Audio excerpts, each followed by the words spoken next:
बिहार के एक छोटे से गांव नवग्राम के पास एक पुराना टूटा हुआ हवेली नुमा घर था जिसे लोग चुड़ैल का महल कहते थे। कहा जाता था कि वहां रात के समय एक चुड़ैल घूमती है, पर वो लोगों को नुकसान नहीं पहुंचाती बल्कि खुद ही डर कर भाग जाती है।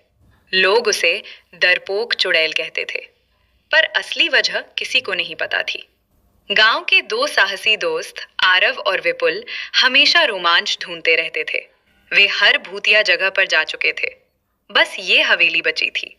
एक दिन आरव ने कहा, यार सब चुड़ैल का नाम लेते हैं, चल आज रात देखते हैं असल में कौन है। विपुल घबराया, अगर सच में चुड़ैल मिली तो? आरव मुस्कुराया, अरे डरपोक चुड़ैल है, हमसे क्या बिगाड़ लेगी। दोनों ने तय कर लिया, आज रात अमावस के दिन वे हवेली में जाएंगे। अमावस की रात शुरू। रात के 12 बजे अंधेरा पूरे गांव पर छा चुका था। हवा में सन्नाटा और रहस्यमयी ठंड थी। दोनों बच्चे टॉर्च लेकर हवेली की ओर बढ़े। पास आते ही एक ठंडी हवा का झोंका उनके पास से गुजरा। विपुल बोला, आरव वापस चलते हैं। आरव ने उसे समझाया, डर मत, चल। हवेली का मुख्य दरवाजा खुद ब खुद कर्क कर्क की आवाज के साथ खुल गया। दोनों चौंक गए, लेकिन अंदर कदम रख दिया। अंदर चारों ओर टूटी हुई खिड़कियां, लटकते जाले और पुराने फर्नीचर की चिरचिराहट थी। अचानक पीछे से दरवाजा धड़ाम से बंद हो गया। विपुल चीख उठा, किसने किया? तभी सीढ़ियों से आती धीमी धीमी आवाजें सुनाई दी, टप टप टप। दोनों ने टॉर्च ऊपर की ओर लगाई। सीढ़ियों पर एक सफेद साया दिखाई दिया। लंबे झूलते बाल, फटे कपड़े और लाल लाल आंखें। विपुल डरकर बोला, चुड़ैल। सफेद साया रुक गया और अचानक आछू, एक जोरदार छींक से हवा में धूल उड़ गई।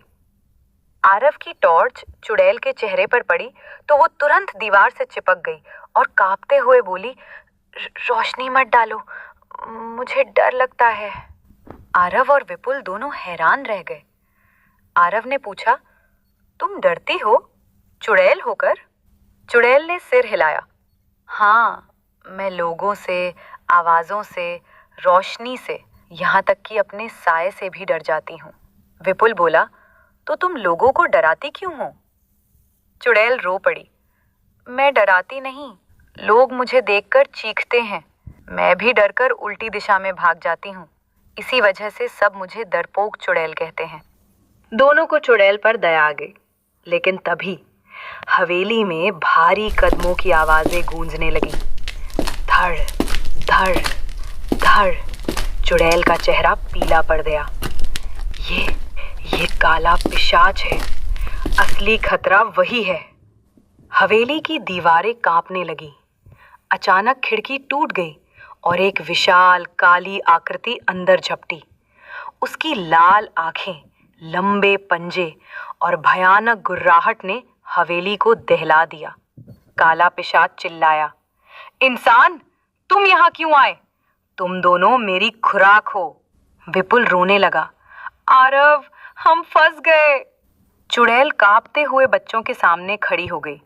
मैं तुम्हें चोट नहीं पहुंचने दूंगी। आरव बोला, लेकिन तुम तो खुद डरती हो।